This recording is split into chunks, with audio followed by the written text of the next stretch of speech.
बिस्मिल्लाहिर्रहमानिर्रहीम अस्सलाम वालेकुम वरहमतुल्लाहि वबरकातुह। मेरे पाकिस्तानियों, बड़ी इंटरेस्टिंग डेवलपमेंट्स हो रही हैं और आपके सामने सब कुछ रखता हूँ, लेकिन कुछ तकलीफ दे चीज़ें हैं, तकलीफ दे मनाजिर हैं, हम वो भी देखेंगे। सोराब बलोचिस्तान में जो किया जर्नैलों ने, उसके कुछ सबूत सामने आ रहे हैं। आम आवाम वो सबूत पेश कर रही है, वो भी आपके सामने रखता हूँ। आज़ाद कश्मीर में जर्नैल जिस दरिंदगी का मुजाहरा कर रहे हैं, उसके भी कुछ सबूत आ रहे हैं, वो भी कोशिश करता हूँ कि आपके सामने रखूँ। अमरीका एक डिमांड करने जा रहा है तमाम ममालिक से, जिसमें ज़ाहिर है कि पाकिस्तान भी शामिल होगा, कि तुमने चूज करना है चीन या अमेरिका। और मैं आपके सामने वो खबर भी रखूंगा कि क्या खबर है, और बहुत ही इंपॉर्टेंट खबर है जो टेक्नोलॉजी का मुस्तकबिल है उसके हवाले से। मैं अक्सर आपको इस हवाले से आगाह करता रहता हूं कि दुनिया टेक्नोलॉजी के दौर में किधर जा रही है और पाकिस्तान की जरूरियात आगे कैसे बदलने जा रही हैं। पाकिस्तान की फौज जो शायद 7 लाख है, 8 लाख है, इतनी फौज की हमें जरूरत नहीं रहेगी और बहुत जल्द सिर्फ टेक्नोलॉजी के जरिए जंगें लड़ी जाएंगी। इतनी बड़ी फौज कोई भी मुल्क अफोर्ड नहीं कर सकेगा, और ज़ाहिर है कि उसके ऊपर आगे बात होती रहेगी। लेकिन मैं आपको सबसे पहले ये दिखाना चाहता हूँ, ये किसी के घर का चिराग जर्नैलों ने बुझा दिया है। आज़ाद कश्मीर में एक और बाप अपने बेटे का जनाजा वसूल कर रहा है, लोगों के गले लग के रो रहा है। एक और घर उजाड़ दिया गया है। ये नौजवान की तस्वीर देखें, और फिर इस नौजवान के साथ क्या किया गया ये देखें। सीने पे इसको निशाना लेके मारा गया, और ये नौजवान जो इस तहरीक में पिछले 3 साल से मुसलसल जुड़ा हुआ है, हर एहतजाज में शामिल होता है, उसको मार दिया गया है। इतने तकलीफ दे मनाजिर हैं, और मेरे पास बहुत सारी वीडियोस हैं जो मैं आपको दिखा सकता हूं, लेकिन अलाउ नहीं करेगा मुझे यूट्यूब। उसके ऊपर ज़ाहिर है कि बहुत सारी कदगने हैं जो लगा दी जाती हैं, वरना मैं आपको वो वीडियो दिखाता तो आपको पता चलता कि क्या है। लेकिन मैं चाहता हूँ ये नौजवान कुछ कह रहा है, आप सुने। कोई कीमत नहीं यार, हमजादे हमसे झूठ बोलते रहे 70 सालों से, कोई शराब वगैरह नहीं। शराब की तो आज हमें दहशतगर्द क्यों करार दे दिया? किस वजह से कि हम लोग अपने तालबात मांग रहे, अपने हक मांग रहे, तो हम पे सीधी गोलियां बरसाई अभी इन लोगों ने।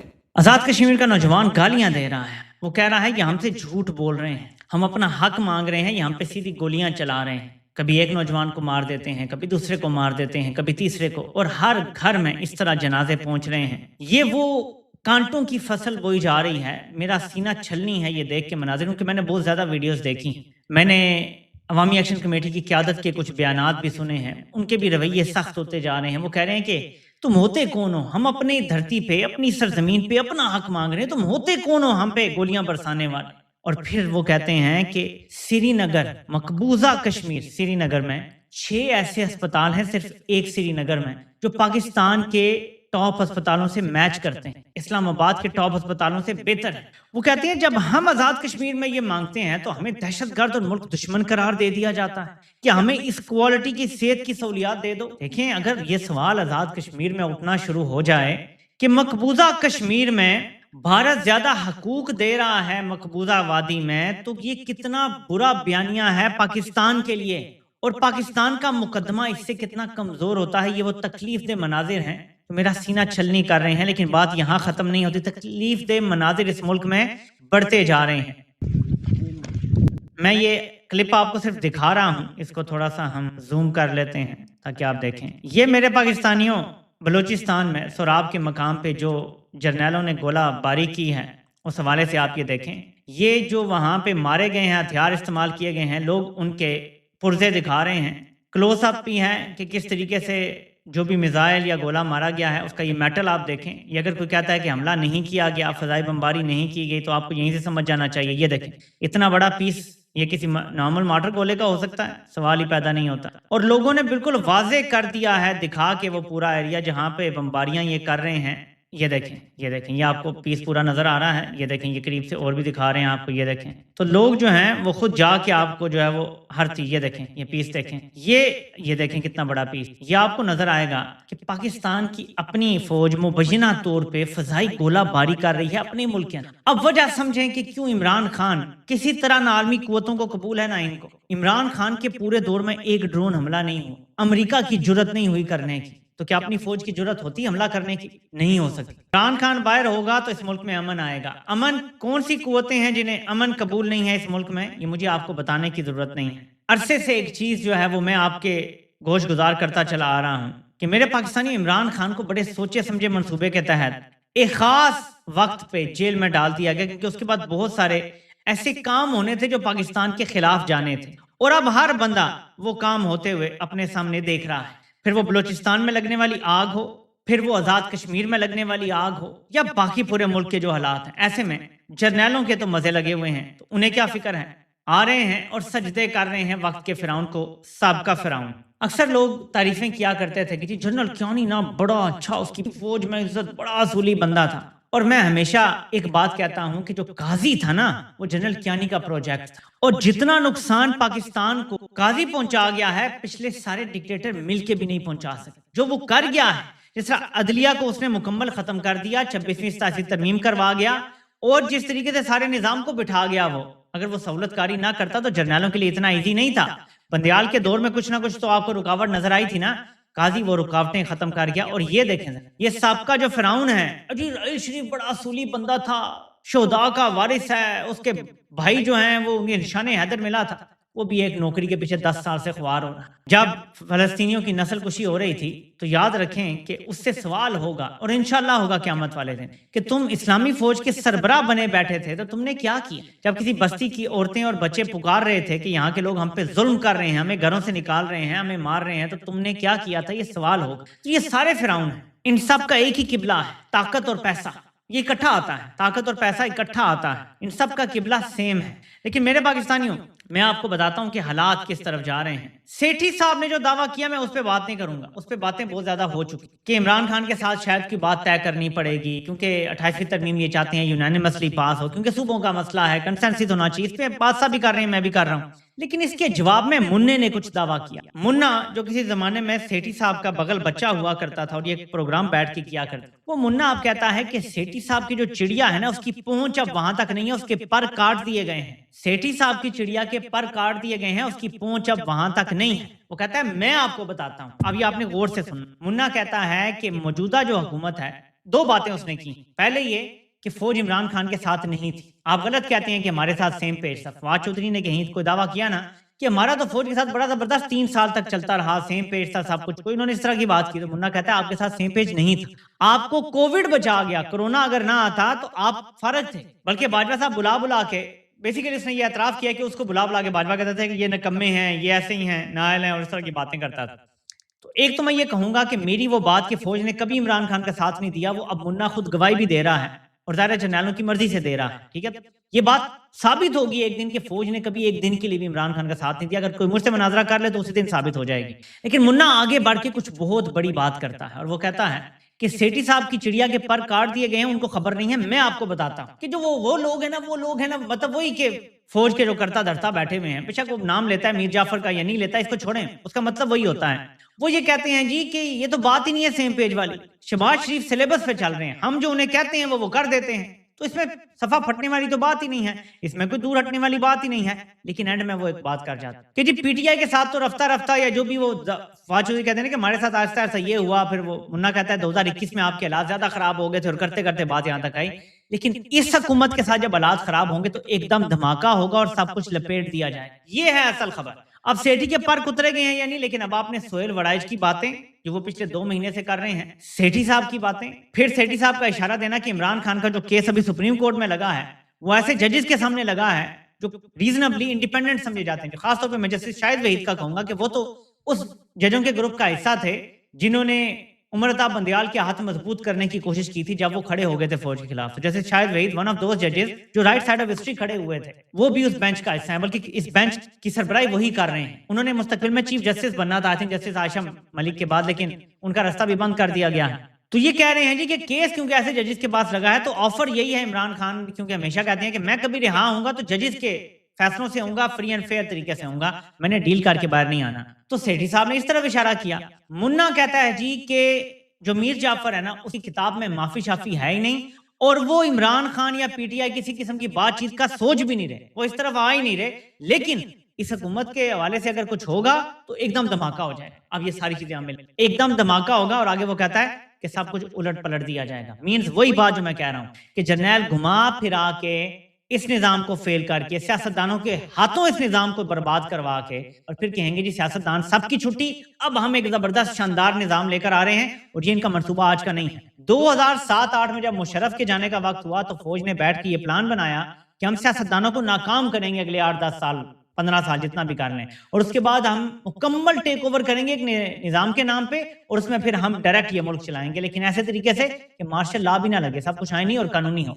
इसका आगाज कियानी ने कर दिया था काजी फायद ईसा को बलूचिस्तान हाई कोर्ट का चीफ जस्टिस लगवा के। उसके बाद कियानी ने इसका दूसरा आगाज किया था इफ्तिखार मोहम्मद चौधरी को बहाल करवा के, जिसने फिर तुन के रखा था पीपल्स पार्टी को, और उस जमाने में आगाज हुआ था पीपल्स पार्टी की बदनामी से। फिर शरीफों की बारी आई, फिर उसके बाद इमरान खान की बदनामी की बारी आई, और अब ये लोग ला के शहबाज को इन्होंने वो सारी कसर निकाल दी है, जिसके बाद अब ये उस तरफ जा रहे हैं जिसका प्लान 2007-8 में इन्होंने बनाया था। तो अब सारी खबरें अगर मिलाकर देखें, जिस तरह पूरे मुल्क को तबाही और बर्बादी की तरफ लेके गए हैं, तरीका यही है कि हम इतने तेज हैं कि हम पूरा तबाह करके भी मुल्क चला लेंगे बाद में, इन सब सियासतदानों को फारग करके, और मामला इस तरफ जा रहे हैं। अब शरीफ बड़े घाक हैं और वो जानते हैं जर्नैलों की सारी गेमें, तो वो सर जोड़ के बैठ गए हैं। मरी है या पिंडी कौन सी जगह है वहां पे, वहां से नवाज शरीफ के भी बड़े बड़े बयान आ रहे हैं, लेकिन ये सारे बैठे हुए हैं। शरीफों की सारी पार्लिमानी लीडरशिप भी बैठी हुई है, बड़े MNAs MPs भी बैठे हुए हैं, लेकिन ये तो एक पर्दा है, पर्दे के पीछे असल में सारे शरीफ बैठे हुए, और वो सोच रहे हैं कि मुस्तकबिल का जो सेटअप होगा, जब हमें लात मार दी जाएगी, आज नहीं 6 महीने बाद, साल बाद, 2 साल बाद, और जब ये जो मुन्ना कह रहा है कि इनके साथ जब हालात खराब होंगे एकदम सब खत्म कर दिया जाएगा और पलट दिया जाएगा, जब वो नौबत आएगी तो हम किधर खड़े हैं, हम क्या करेंगे। और दूसरी तरफ जरदारी साहब के बारे में ये दावा किया जा रहा है कि उसने अगर कोई थोड़ा बहुत अपनी बातें मनवाने की कोशिश की थी कि लगे हाथों में कुछ और ले लूं, उसका सॉफ्टवेयर भी अपडेट हो चुका है, उसकी बात मानी गई है या नहीं, लेकिन वो सारी बातें मान चुका है, सरेंडर कर चुका। तो मैंने तो आपसे पहले कहा था ये लड़ने वाले नहीं है। जरदारी तो सांस नहीं लेता पॉलिटिकली जर्नैलों के बगैर, तो उसने क्या खड़ा होना था, लड़ना था।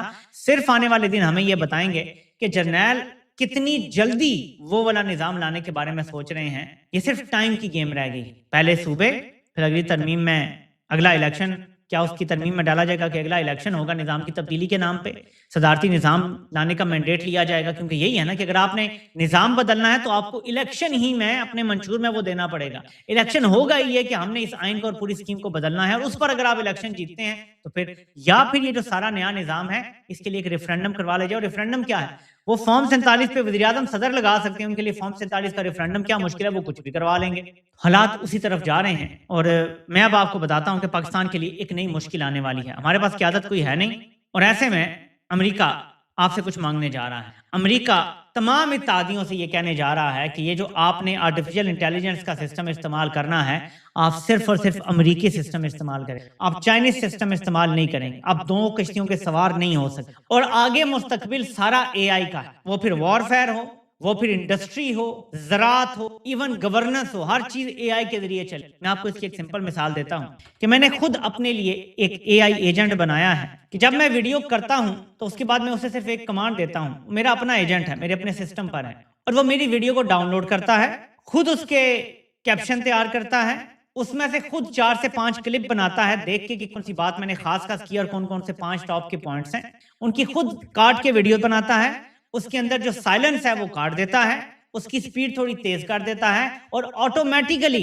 सोशल मीडिया पे पोस्ट करना शुरू कर देता है। ये सिर्फ एक एजेंट की मैं आपको बात बता रहा हूँ। AI कहां और क्या क्या करने जा रहा है आपके लिए आप तसव्वुर नहीं कर सकते। तो मेरे पाकिस्तानियों, अमेरिका आपसे ये शर्त रखने लगा है, पाकिस्तान से भी और सारे ममालिक से, कि आप चाइना का कोई भी AI यूज नहीं करेंगे। और चाइना मैं समझता हूं कि सबसे आगे जाने वाला है, अभी वो बहुत करीब है।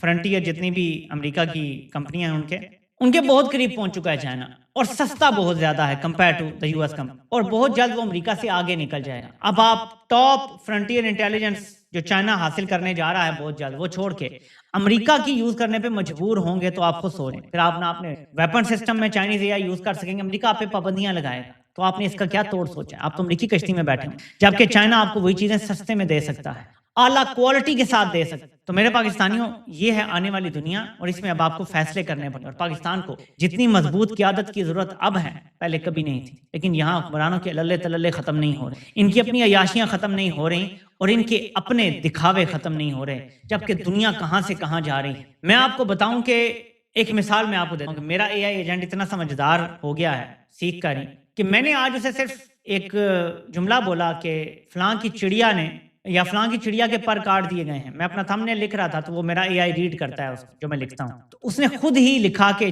فلاں کی چڑیا یعنی نجم سیٹھی کی. اے آئی کو آلریڈی پتا تھا کہ چڑیا یا چڑی بابا میں نجم سیٹھ کو کہتا ہوں. یہ لائیو معلومات ہیں جو ہر وقت اے آئی لے رہا ہے. آپ کے بارے میں ساری معلومات اے آئی کو ہیں. آپ جو سرچ کرتے ہیں وہ جیمنائی میں سٹور ہوتا جا رہا ہے. گوگل جو سرچ کرتے ہیں نا آپ کو جیمنائی کا ڈیٹا کا حصہ بنتا جا رہا ہے. آپ سوچتے کیسے ہیں, آپ کے الفاظ کیا ہوتے ہیں, باتیں کیا ہوتی ہیں, اسی کو آپ بہت بڑے لیول پہ لے جائیں تو ممالک کیا سوچتے ہیں, ان کی افواج کیا سوچتی ہیں, ان کے ہتھیار کیا ہیں, وہ حملہ کیسے کرتے ہیں, وہ دفاع کیسے کرتے ہیں, یہ سب اے آئی ہر لحاظ سے اپنے الگورتھمز کے اندر سٹور کر رہا ہے. اور آپ کو اس فیلڈ میں آگے جائے بغیر اب کوئی آپشن ہی نہیں. تو دیکھ لیں جرنیلوں نے فیصلہ کرنا ہے کہ ملک کو جس طرح انہوں نے برباد کر دیا اسی طرف جانا ہے, یا انہوں نے ملک میں کوئی ایسی قیادت آنے دینی ہے جو ویژن والی ہو اور پاکستان کو وہاں پہ کھڑا کر سکے جہاں پہ ہمیں کھڑا ہونا چاہیے. ایسے ٹاپکس پہ بہت کم بات ہوتی ہے یوٹیوب پہ, تو میں تھوڑی مختلف بات کر کے آپ کو سمجھاتا ہوں کہ پاکستان کو جو درپیش چیلنجز ہے وہ محض یہ نہیں ہے کہ جی ہم نے ایکسپورٹس بڑھانی ہے اور ہم نے جو ہے وہ گورننس ٹھیک کرنی ہے. ہم تو آگے جانا ہے. ہم ایڈوانسمنٹ میں 100 سال پیچھے. امریکہ کی جو کل بجلی بنانے کی کیپیسٹی ہے نا, اے آئی کو اس سے زیادہ چاہیے. تو پاکستان کے پاس تو کچھ ہے ہی نہیں, ہم کیا کریں گے؟ ہم اپنا تو کچھ بنا نہیں سکتے ماڈل, کیپیسٹی نہیں ہے, مال پانی نہیں ہے, کچھ بھی نہیں ہے ہمارے پاس, ہم کنگلے ہیں. تو جرنیلوں کو سوائے جنگوں کے کچھ نہیں سوچتا. اور اب جنگیں بھی پاکستانی فوج کو آؤٹ سورس کرنے کے بجائے دنیا اپنے روبوٹس, اپنے ڈرونز, جس میں بوٹس بھی اب ڈرون بن گئی ہیں, شاید ڈرون اور اس سے آگے کی ٹیکنالوجی آنا شروع ہو گئی ہے. آپ کی سب مرینز جو ہیں وہ ڈرون ہوں گی, آپ کی ہر چیز اب آٹومیشن پہ چلے گی. یعنی کرائے کی فوج کی کہانی بھی ختم. آپ سے انشاءاللہ پھر ملاقات ہوتی ہے. اللہ پاک سب کا حامی و ناصر ہو. اب سب کو سننے کا بہت بہت شکریہ.